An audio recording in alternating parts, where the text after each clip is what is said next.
Hello students. ये एक अगली जो हमारी टेंस की वीडियो है उसको करने से पहले हम लोग वर्ब के बारे में थोड़ा सा समझ लेंगे। कुछ बच्चे कह रहे थे कि जी वर्ब की फर्स्ट फॉर्म सेकंड फॉर्म ये सब क्या है, हम समझ नहीं पाए।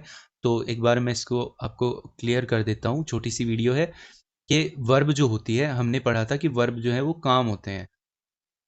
ठीक है, तो काम जो है, इन कामों के लिए जो शब्द इंग्लिश में यूज़ करते हैं उनको अलग अलग टेंस का अलग अलग टाइम पीरियड दर्शाने के लिए वर्ब की अलग अलग फॉर्म्स का यूज़ होता है। तो 3 फॉर्म होती हैं, वो हम पढ़ेंगे।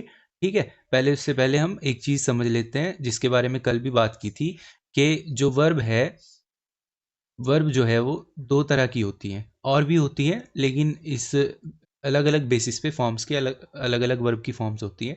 तो हमें थोड़ा सा ही समझना है कि हेल्पिंग वर्ब और मेन वर्ब क्या है।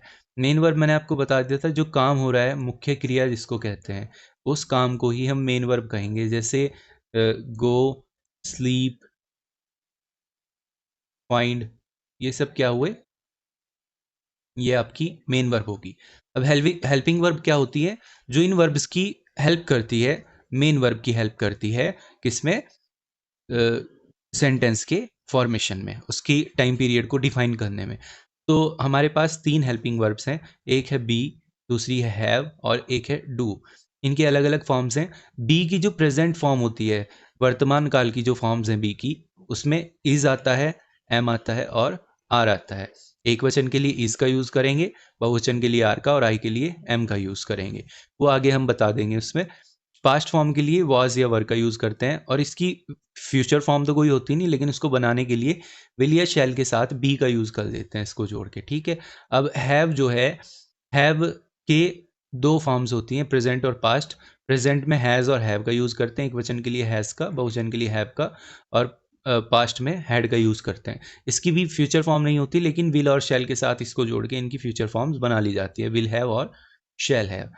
फिर है डू। डू की प्रेजेंट और पास्ट फॉर्म होती है। प्रेजेंट होती है डू या डज, एक वचन के साथ डज का यूज करते हैं, बहुवचन के साथ डू का और डिड। ये जो है आपकी हेल्पिंग वर्ब्स हुई, ये हेल्प करेंगी सेंटेंस के फॉर्मेशन में। अब हम समझते हैं कि वर्ब की फॉर्म्स जो होती हैं वो क्या होती हैं। देखिए, वर्ब की 3-4 फॉर्म होती है, मेन जो होती है वो 3 फॉर्म होती है, लेकिन एक और हम फॉर्म बनाते हैं अलग से, आईएनजी उसके साथ ऐड करके। तो वर्ब की जो फर्स्ट फॉर्म होती है वो रूट वर्ड होता है।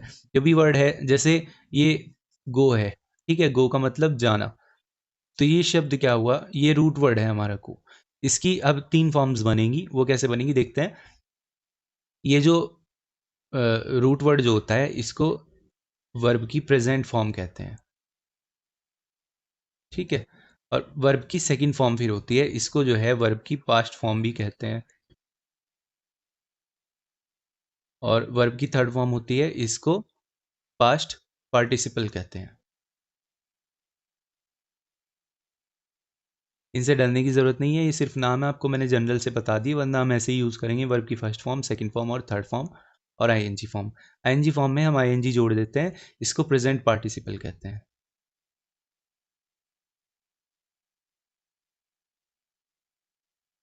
ठीक है, अब जैसे ये गो एक फॉर्म है, तो इसकी फर्स्ट फॉर्म तो होगी गो, सेकंड फॉर्म होगी वेंट, और थर्ड फॉर्म होगी gone.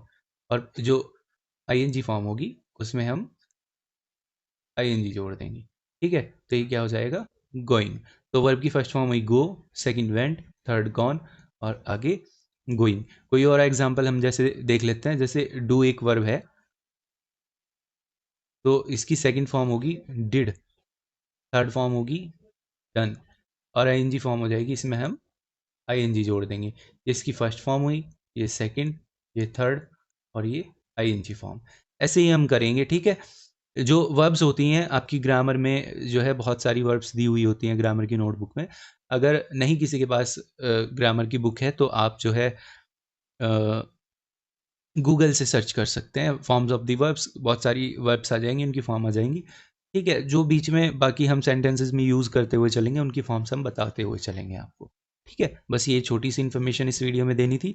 Thank you for watching, और लाइक, शेयर और सब्सक्राइब करना ना भूलें। Thank you so much.